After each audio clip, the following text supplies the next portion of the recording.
तो हम लोग कल क्या पढ़े थे? मीनिंग ऑफ प्लानिंग पढ़े थे, और क्या पढ़े थे हम लोग? मीनिंग ऑफ प्लानिंग के बाद पढ़े थे हम लोग फीचर्स ऑफ प्लानिंग। ठीक है, तो चलिए आज आगे बढ़ते हैं हम लोग।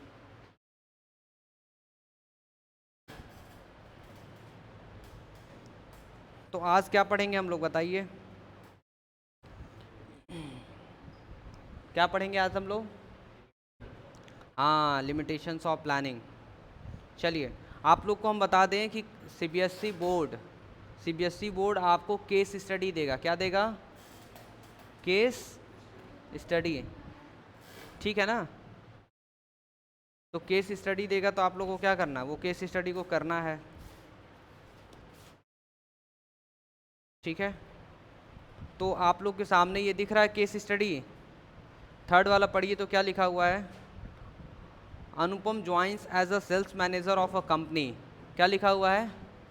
कि जो अनुपम है वो सेल्स मैनेजर बनकर कंपनी में, क्या मतलब, कंपनी में ज्वाइन करते हैं एज अ सेल्स मैनेजर। और dealing with garment manufacturing, being professional in his approach, he knew that without good planning, उनको पता था कि अगर अच्छा प्लानिंग नहीं करेंगे he will not be able to organise और perform any other managerial function. उनको पता था कि अगर प्लानिंग अच्छे से नहीं करेंगे तो ऑर्गेनाइजिंग, स्टाफिंग, डायरेक्टिंग, कंट्रोलिंग सब नहीं हो पाएगा अच्छे से। ठीक है, तो लिखा हुआ है कि only on the basis of sales forecast he can prepare annual plan for its production. बात समझिएगा, उनको अगर प्रोडक्शन करना है तो उनको क्या करना होगा? Sales forecast.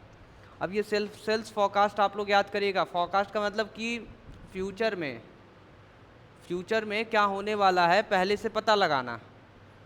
तो ये पता लगाएं कि सेल्स कितना हो सकता है फ्यूचर में। ठीक है, और यहीं पे हम यहाँ पे इसलिए रुके हैं क्योंकि जब हम लोग कल फीचर्स पढ़ रहे थे तो उसमें एक पॉइंट आया था, प्लानिंग इज़ अ फ्यूचरिस्टिक। क्या लिखा था? प्लानिंग इज़ अ फ्यूचरिस्टिक, बस इतना ही लिखा था। ठीक है, तो प्लानिंग इज़ अ फ्यूचरिस्टिक मतलब जो प्लानिंग होता है वो फॉरवर्ड लुकिंग होता है। हम लोग फ्यूचर में देखते हैं, उस बना लेते हैं प्लानिंग फ्यूचर के लिए। तो कह रहा है he can prepare annual plan on for its production और sales, beside he will have to prepare sales plan. क्या बनाना होगा उसको? Sales plan. और वो रेगुलर बेसिस पे बनाना, weekly, monthly, quarterly and half yearly basis. While preparing the self forecast, जब वो बना रहा था ही अंडरटेक इंटेलेक्चुअल थिंकिंग, वो क्या माइंड से सोच रहा था। तो कल हम लोग फीचर्स था ना, planning is the mental process.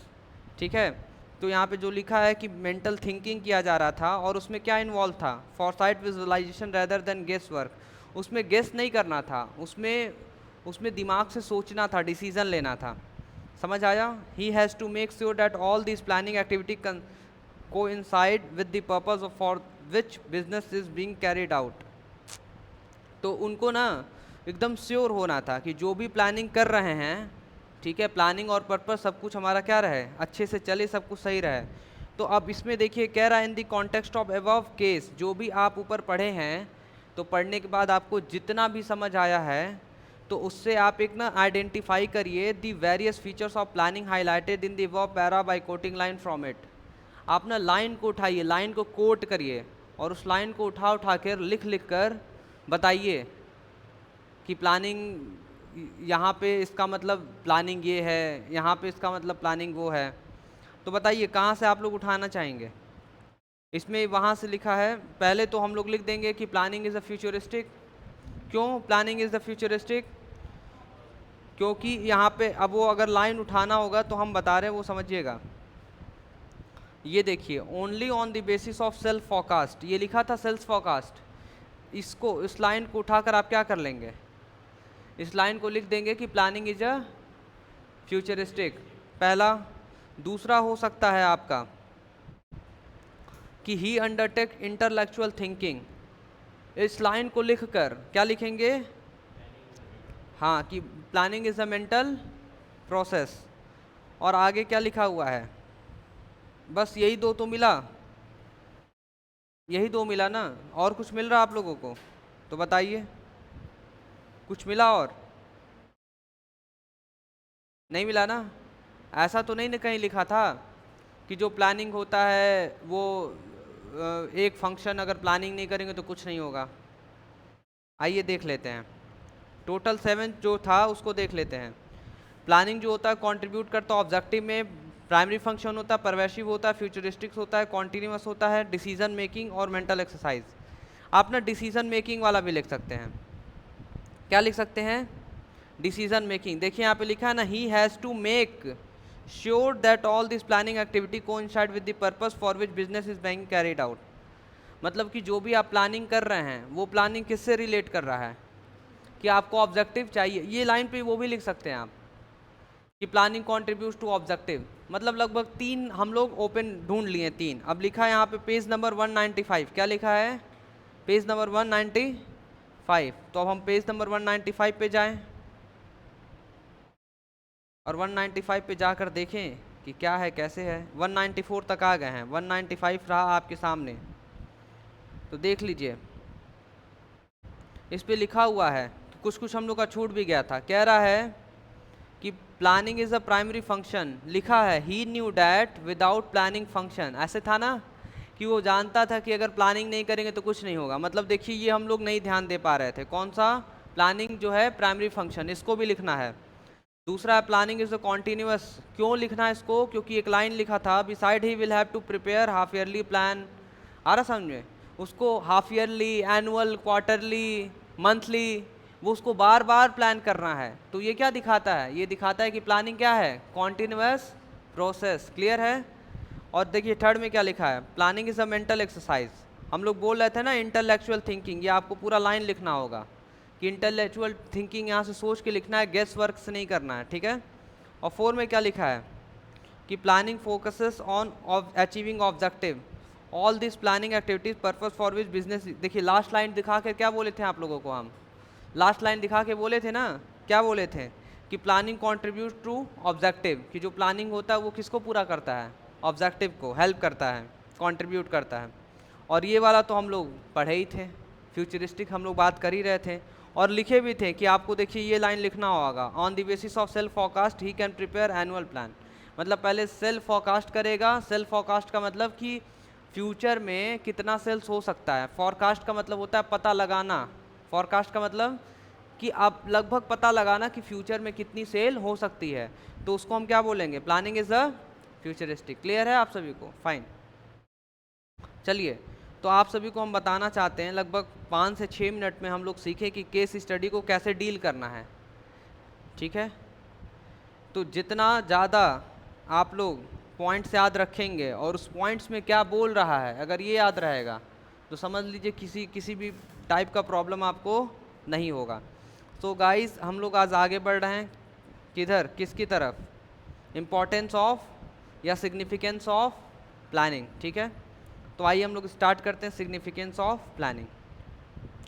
कह रहा है जब आप प्लानिंग बनाते हैं तो वो प्लानिंग आपको डायरेक्शन देता है। क्या देता है?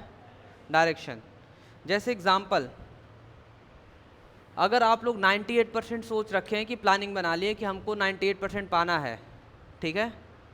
थोड़ा सा स्माइल करिए सभी लोग एक बार। ठीक है? फाइन। तो आप लोग क्या सोच रखे हैं कि आप लोग को 98% पाना है। कितना पाना है? 98%। तो आप लोग ना प्लानिंग करेंगे कि हम हैप्पी कॉमर्स जाएंगे, वहाँ से पढ़ेंगे, फिर घर पे प्रोजेक्ट बनाएंगे, फिर स्कूल में पढ़ेंगे, फिर घर पे पढ़ेंगे सेल्फ स्टडी। तो ये पूरा जो 3 अलग अलग जगह पढ़ रहे हैं आप, स्कूल, कोचिंग, घर पे, तो यही आपको क्या दिलाएगा? एक डायरेक्शन दिखा रहा है कि आपको 98% मिलेगा। ठीक है? 98%। तो देखिए 98% यहाँ पे दिख रहा है आप लोगों को?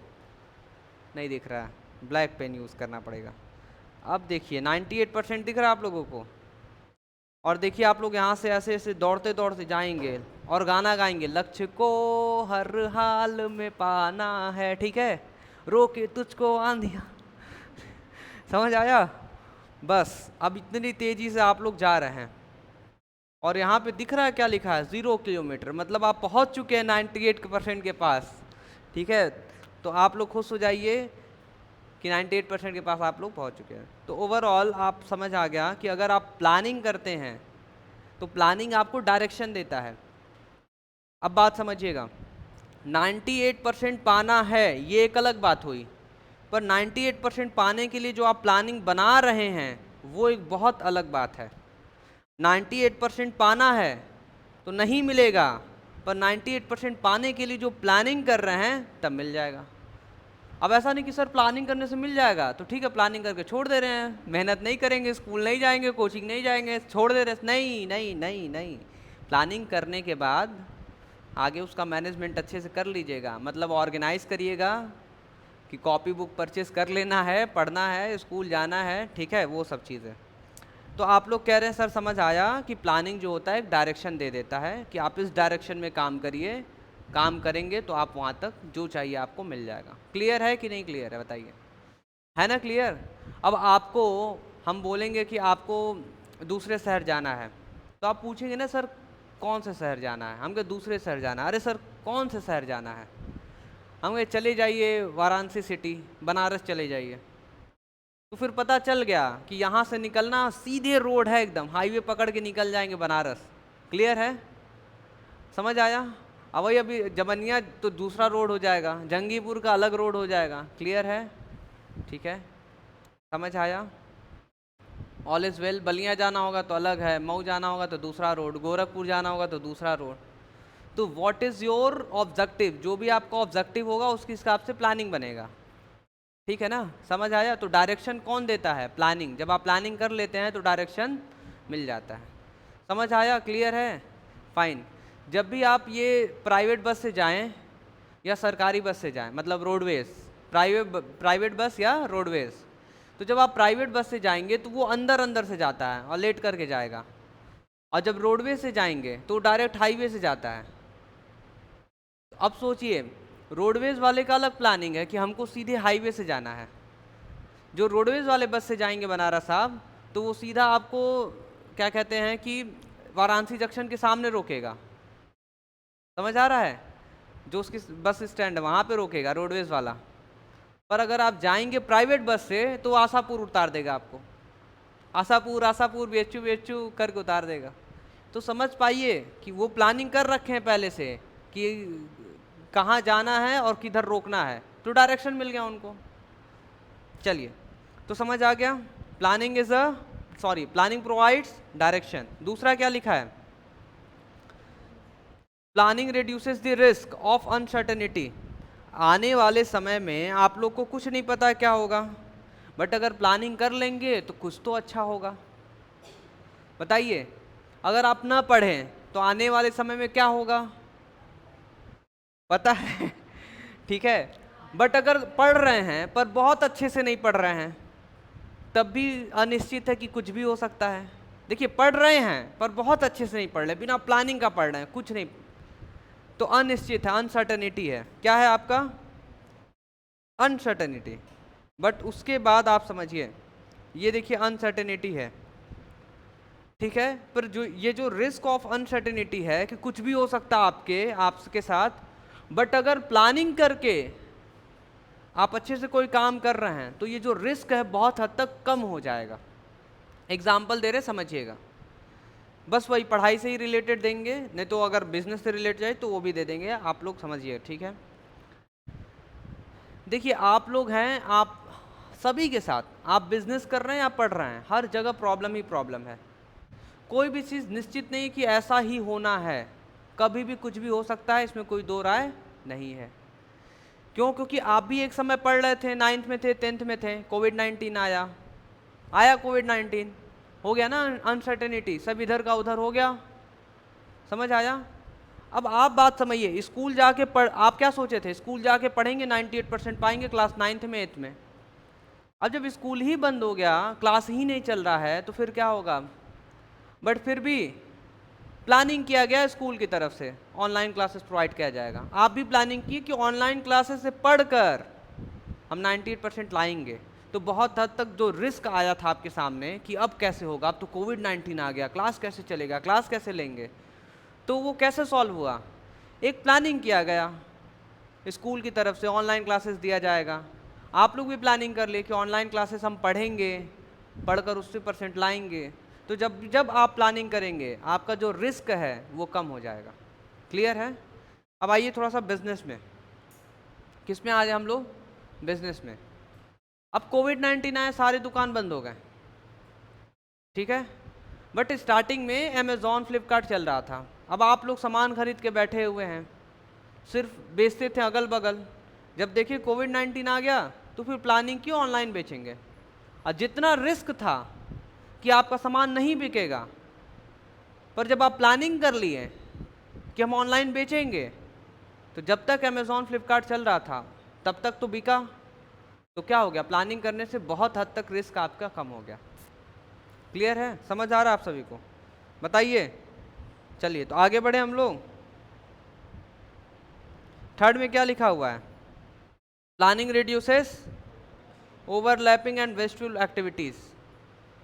Planning reduces overlapping and wasteful activities. कह रहा है the organisational plans are made keeping in mind the requirement of all the department. मतलब एक कंपनी में बहुत सारे डिपार्टमेंट, अलग अलग डिपार्टमेंट होते हैं। कौन कौन से डिपार्टमेंट हो सकते हैं? Planning department, purchase department, sales department, financial department, marketing department, है ना, अलग अलग डिपार्टमेंट होते हैं, बहुत सारे डिपार्टमेंट। अब आगे देखिए, the department plans are derive from main organizational plan. अब पूरे ऑर्गेनाइजेशन का प्लान क्या है, उस प्लान के बेसिस पे अलग अलग डिपार्टमेंट का प्लान बनता है। उस प्लान को ध्यान रखे रहते हैं। किस प्लान को ध्यान रखे रहते हैं? रुकिए इसी में समझा देते हैं, जगह है।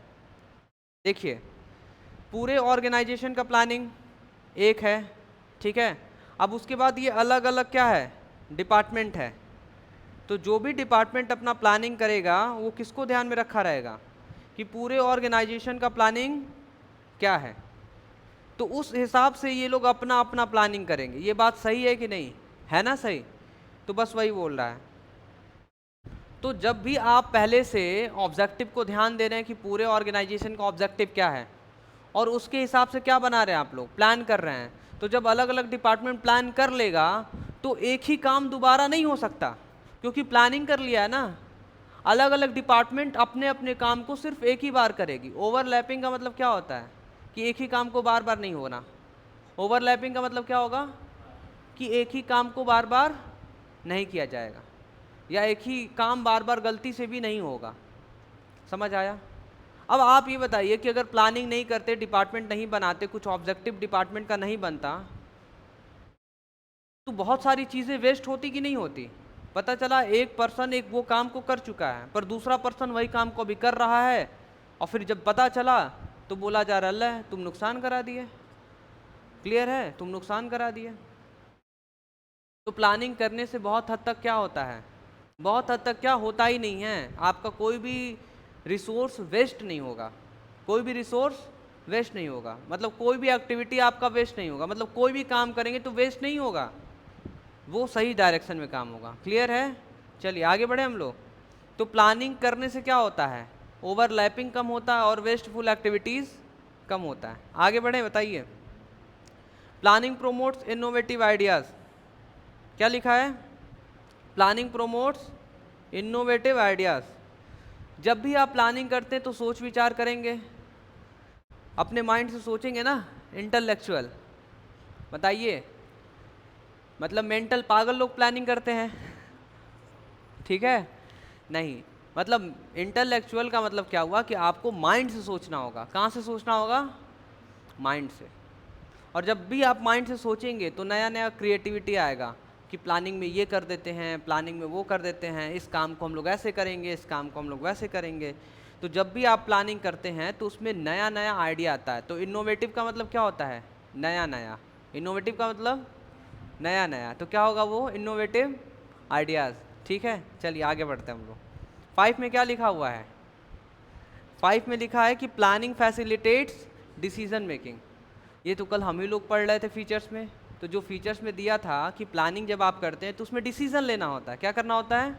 डिसीजन लेना होता है। जैसे एग्जांपल, आपको 98% पाना है, पर स्कूल से सिर्फ पढ़ के पाना है कि कोचिंग से पढ़कर पाना है कि सेल्फ स्टडी करके पाना है, ये आपका डिसीजन।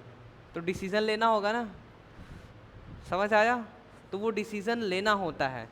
जब भी आप प्लानिंग करेंगे तो प्लानिंग में डिसाइड करना होगा आपको कि कहाँ कहाँ से पढ़कर 98% पाना है। ठीक है, चलिए। और 6 में क्या लिखा हुआ है?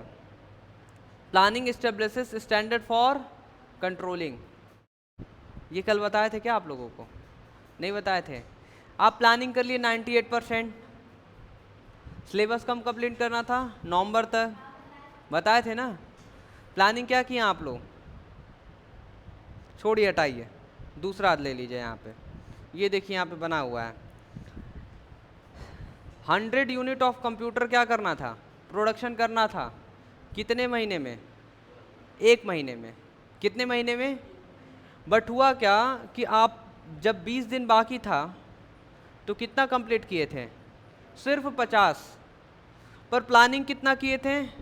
कि 100 यूनिट। प्लानिंग क्या था आपका? कि 100 यूनिट प्रोडक्शन होगा कितने दिन में?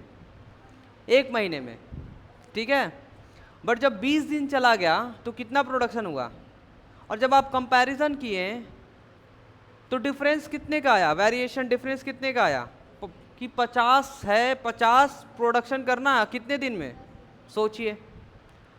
तो इसको कंट्रोल करना होगा तुरंत। तो प्लानिंग एक हमको स्टैंडर्ड दे देता है। प्लानिंग क्या देता है हम लोग को? एक स्टैंडर्ड देता है, और इसी स्टैंडर्ड से हम लोग क्या करते हैं? कंट्रोल करते हैं। क्या करते हैं? तो हम 10 दिन में 50 कंप्यूटर को प्रोडक्शन करने का कोशिश करेंगे, और उसको कोशिश करके उसको प्रोडक्शन कर देंगे। कंट्रोल करना है मतलब करना है तो कर देंगे कंट्रोल। तो प्लानिंग करने से क्या होता है? एक स्टैंडर्ड मिल जाता है। क्या मिल जाता है? और उसी स्टैंडर्ड से क्या कर लेते हैं हम लोग? कंट्रोल कर लेते हैं। तो कह रहा है कि प्लानिंग क्या होता है? प्लानिंग एक स्टैंडर्ड सेट कर देता है कंट्रोल करने के लिए। क्लियर है आप लोगों को? फाइन। तो यहाँ आपका रहा इंपॉर्टेंस ऑफ प्लानिंग। और इसी के जस्ट बाद हम लोग क्या पढ़ेंगे? Case study. सेकेंड वाला केस स्टडी देख लिया आप लोग। After completing the diploma in bakery, दिख रहा है? ऐसा लिखा हुआ है ना? ठीक है। आगे लिखा है हर्षिता स्टार्टेड एन आउटलेट। अरे हर्षिता आउटलेट, अच्छा प्रिया लिखा है क्या? इनका नाम पता है क्यों लिए हैं? उदास हो गई हैं, जैसे लग रहा है कि एकदम नींद आ रहा, कभी भी सो सकती हैं, हंसाने के लिए इनका नाम लिए। तो हर्षिता क्या स्टार्ट की हैं? फूड कोर्ट है जो, उसमें आउटलेट ऑफ अ मॉल, मतलब मॉल के अंदर। Priya started an outlet in food court of a mall, एक मॉल के अंदर। She decided to sell 5 types of pizza. तो हम लोग को पिज़्ज़ा खिलाएंगी ना आप? बताइए। अच्छा अच्छा, कह रही खुद नहीं खाना तो हम लोग को खिला दीजिएगा। चलिए, she decided to sell 5 types of pizza. बताइए कौन कौन सा पिज़्ज़ा? हर्षिता बताएंगी कौन कौन सा पिज़्ज़ा। बताइए कौन कौन सा पिज़्ज़ा आप बनाकर बेचेंगी। आगे लिखा हुआ है and low sugar muffins with proper planning she was ready to face the uncertainties. जानते हैं कि हर चीज़ क्या है? अनिश्चित है। And also there was no duplication of work. बहुत अच्छा, इतना अच्छे से प्लानिंग की है कि ओवरलैपिंग नहीं हो रहा है, एक ही काम बार बार नहीं हो रहा है। In short period only her business got a name in the market. कम समय के अंदर अंदर इनका मार्केट में नाम हो गया, हर्षिता पिज़्ज़ा सेंटर। आ रहा समझ में? चलिए, नीचे लिखा identify the point of importance of planning highlighted in the above para. अब बताइए क्या होगा? हमको तो एक चीज मिल गया, एक अनसर्टेनिटी और एक ये डुप्लीकेशन ऑफ वर्क। कहाँ पे था? हाँ वेरी गुड, कहाँ लिखा? She decided. हाँ, she decided to sell 5 types of pizza. तो अब बताइए, प्लानिंग इन्वॉल्व्स डिसीजन मेकिंग, पहला। और बताइए दूसरा क्या है? कि प्लानिंग रिड्यूसेस द अनसर्टेनिटीज। और तीसरा? और प्लानिंग ओवरलैपिंग एंड हाँ वेस्टफुल एक्टिविटीज। Very good. तो हम लोग 3 पॉइंट पा गए। कितने पॉइंट पाए हम लोग? बताइए 3 पॉइंट्स। तो आंसर देख लिया जाए। आंसर लिखा है 195 पेज पे लिखा हुआ है। कौन से पेज पे? 195। तो आइए हम लोग 195 पे और देखते हैं तुरंत आंसर कहाँ पे आए। 185, ये रहा 195। कौन सा? 192, ये है क्या 195? हाँ, और ये रहा आपके सामने। सेकेंड का क्या लिखा हुआ है? ये देखिए, लिखा planning reduces the risk of uncertainty, मतलब रेडी टू फेस अनसर्टेनिटी। वो पहले ही प्लानिंग कर ली और रेडी थी, एकदम तैयार थी कि जो भी अनसर्टेनिटी आएगा हम फेस कर लेंगे, क्योंकि हम पहले से प्लानिंग कर चुके हैं। और दूसरा क्या था? Planning reduces overlapping and wasteful, no duplication लिखा था एक जगह। बट इसमें 2 ही पॉइंट दिया है, आप अपने से भी उसमें से जो हम लोग ढूंढे हैं वो एकदम परफेक्ट है, गलत नहीं है। क्लियर है? बताइए, आगे बढ़ सकते हैं हम लोग? ठीक है, तो हम लोग चलते हैं। अब नेक्स्ट क्या पढ़ना है? नेक्स्ट पढ़ना है लिमिटेशन ऑफ प्लानिंग। तो कल पढ़ा जाएगा इसको। लिमिटेशन ऑफ प्लानिंग क्या किया जाएगा? कल पढ़ा जाएगा। ठीक है, आज के लिए क्लास को इतना ही रखें हम लोग, या एक दो और कुछ करेंगे आप लोग? क्वेश्चन सॉल्व करेंगे आप लोग? हाँ, केस स्टडी सॉल्व करेंगे। एक केस स्टडी सॉल्व करके जाते हैं। बताइए कि एक ये केस स्टडी छोड़िए, क्वेश्चन पे ध्यान देते हैं, क्योंकि सीबीएसई में जो क्वेश्चन आएगा ऐसे आपका दिमाग खुला रहेगा तभी आंसर दे पाएंगे। No enterprise can achieve its objective without systematic planning. कह रहा है कि अगर सिस्टमेटिक प्लानिंग नहीं करेंगे तो कोई भी ऐसा एंटरप्राइज नहीं है जो अपने गोल को अचीव कर लेगा, ऑब्जेक्टिव को। क्या आप इस बात से सहमत हैं? बताइए, अगर सहमत हैं तो कम से कम 4-5 रीज़न दे दीजिए कि क्यों सहमत हैं। तो कह रहा है यस आई एग्री, हम इस स्टेटमेंट से एग्री करते हैं। The planning is a primary function of every organization, कि जो प्लानिंग होता है प्राइमरी होता है, प्राइमरी फंक्शन। अगर ये नहीं करेंगे तो कुछ नहीं हो पाएगा, तो इसको तो करना बहुत ज़रूरी है। The objective of the organization are set up in planning function. जब भी आप प्लानिंग करेंगे तो सबसे पहले क्या ऑब्जेक्टिव सेट किया जाता है, and steps are taken in planning functions, और उसी प्लानिंग फंक्शन में बहुत सारे स्टेप लिए जाते हैं कि कैसे हम ऑब्जेक्टिव को सेट करेंगे। प्लानिंग फंक्शन इज़ नेसेसरी, कह रहा बहुत ज़रूरी है, उसी से ऑब्जेक्टिव को हम अचीव कर पाएंगे। Give 5 reason of for importance of planning, और नीचे ना 4-5 पॉइंट लिख दीजिएगा। नीचे क्या लिखेंगे? 4-5 पॉइंट इम्पोर्टेंस ऑफ प्लानिंग के, कि हाँ कि प्लानिंग का ये इम्पोर्टेंस है, इसीलिए हम लोग को प्लानिंग करना बहुत ज़रूरी है। सिस्टमेटिक प्लानिंग करेंगे तब जाके हम अपने ऑब्जेक्टिव को पा पाएंगे, और अगर नहीं करेंगे तो अपने ऑब्जेक्टिव को अचीव नहीं कर पाएंगे। क्लियर है? बताइए।